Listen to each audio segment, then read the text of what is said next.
지난번에 이어 오늘 우리는 애국이라는 이름 뒤에 숨겨진 신학적 변질과 그것이 초래한 비극적인 결과들을 추적해 보려 합니다. 정광훈 목사를 비판한다. 그 두 번째 시간, 가룟 유다의 야망과 북한 지하교회의 눈물 사이에서 길을 잃어버린 한국교회의 현주소를 진단합니다. 정광훈 목사의 정치운동 기저에는 1세기 유대 땅을 파괴로 몰아넣었던 열심당원의 망령이 깃들어 있습니다. 그들은 칼과 선동으로 로마를 정복하는 것이 하나님의 뜻이라 믿었습니다. 전 목사 역시 대중의 분노를 조직화해 국가 권력을 조종하려 합니다. 하지만 기억하십시오. 예수님은 빌라도 앞에서 칼을 거두라 하셨고 십자가의 거룩한 무력함을 택하셨습니다. 십자가를 버리고 세상의 칼을 잡는 순간 그것은 이미 복음이 아니라 추악한 정치적 야망일 뿐입니다. 하나님 까불면 나한테 죽어. 이 불경한 언어의 뿌리에는 자기는 하나님이 거부할 수 없는, 그래서 하나님께 시대적 사명자로 세움을 받은 특별한 존재임을 과시하는 의도가 숨겨져 있고, 회중들 역시 정광훈 목사가 그런 시대적 사명을 부여받은 특별한 존재임을 인정하는 분위기로 발전되었습니다. 그는 인터뷰에서 자신은 국가의 상황을 야곱과 같은 심정으로 기도할 때 하나님이 응답을 주셨다고 합니다.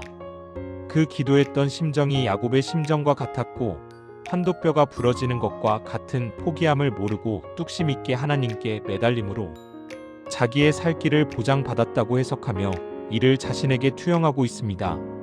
즉 자신은 영적 권위를 가진 시대적 사명자라는 가스라이팅인 것입니다. 정광훈 목사와 그 추종자들은 한결같이 무엇을 내세웁니까? 국가를 위해 기도하다 받은 하나님의 응답이라고 주장합니다. 이는 은근히 자신들만이 영적 권위자임을 내세워 행동에 절대적 가치를 부여하는, 그래서 모든 교회가 함께 해야 한다는 괴리를 만들고 있는 것입니다. 실제로 그들의 행동에 동참을 서약하는 회원가입에 동조하지 않는 사람은 하나님의 뜻에 거스르는 사단이라고까지 정죄하는 일을 서슴지 않고 있습니다. 그들을 이렇게까지 절대적인 신념을 주는 근거가 바로 그들의 기도 응답이었고, 응답의 내용은 환상을 보고 음성을 듣고 계시를 받았다는 것입니다. 그러나 하나님은 환상에 취해 욥을 정죄했던 엘리바스가 아니라 침묵 속에서 주를 바란 욥의 손을 들어주셨음을 잊지 말아야 합니다. 가룟 유다는 예수를 혁명의 에너지로 쓰려 했습니다. 그에게 예수는 자신의 야망을 이뤄줄 효율적인 경영 도구였습니다. 전 목사 역시 복음의 권위를 정치적 세력화의 동력으로 사용합니다. 하나님은 우리가 부리는 하수인이 아닙니다. 하나님을 나의 정치적 목적을 위해 경영하려 드는 태도, 그것이 바로 유다적 배신의 본질입니다. 정광훈 목사와 그 무리들의 종착지는 유다와 같을 것입니다. 그런데 무서운 사실은 그들이 이 멸망의 길을 자랑 삼아 추진하고 있다는 점입니다. 빌라도는 예수께 정치적 혐의를 찾지 못했습니다. 이것이 교회의 진짜 힘인 선지자적 무죄성입니다. 하지만 전 목사는 교회를 특정 정파와 동일시하며 스스로 세상 법정의 유죄 혐의를 뒤집어 썼습니다. 교회가 예수님과 동일한 길을 갔다면 북한이나 중국 같은 체제도 교회를 정치적 적대자로 박해할 명분이 없었을 것입니다. 역사 속에서 교회의 분별 없는 행동은 결국 복음을 배척하는 무서운 결과를 낳았고 공산주의의 태동의 빌미가 되었습니다. 좌익이라 규정한 세력을 악마화하고 우익이라 규정한 사상을 신격화하는 이분법은 복음을 체제 수호의 시녀로 전락시킵니다. 이 왜곡된 사상이 가져온 비참한 결과에 대해 그들은 반드시 역사의 책임을 져야 합니다.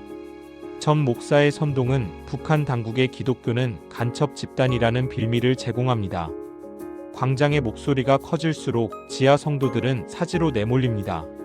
하나님은 그들의 희생을 순결한 순교로 인정하시겠지만 박해의 원인을 제공한 선동가들은 그 피해 책임에서 자유로울 수 없습니다.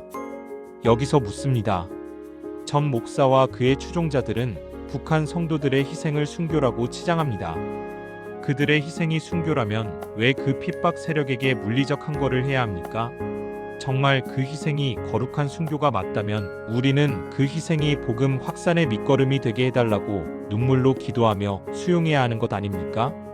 그들은 말합니다. 기독교를 핍박한 세력은 결국 하나님의 벌을 받는다고 말입니다. 그렇다면 하나님이 벌하실 때까지 기다려야 하지 않을까요? 왜 하나님보다 앞서서 칼을 휘두르는 것입니까? 하나님이 받으시는 고귀한 재물 위에 자기 야망의 오물을 뿌리고 피해 입은 성도들을 순교자로 포장하는 이 기만적인 연극을 이제 멈춰야 합니다. 하나님께 항복한 자는 칼을 들지 않습니다. 하나님 나라는 칼로서 이루어지는 것이 아니며 우리의 적극적 참여로 이루어지는 것도 아닙니다. 교회가 칼을 들고 나가면 필패입니다. 그분의 나라는 십자가로만 이루어지기 때문입니다. 역사가 그것을 보여주고 있습니다. 사도들은 칼이 아니라 십자가로 세상을 정복했습니다. 그런데 교회는 칼로 세상을 정복하고 다스렸습니다. 이제 교회는 칼을 내려놓아야 합니다. 그리고 베드로의 휘두른 칼에 잘린 귀를 다시 붙여주신 예수님 앞에 우리의 휘두른 칼에 귀를 잘려 피를 흘리는 이웃을 어떻게 대하여야 하는지를 생각해 보아야 합니다. 유다처럼 예수님을 버리지 말고 베드로처럼 도망하지도 말고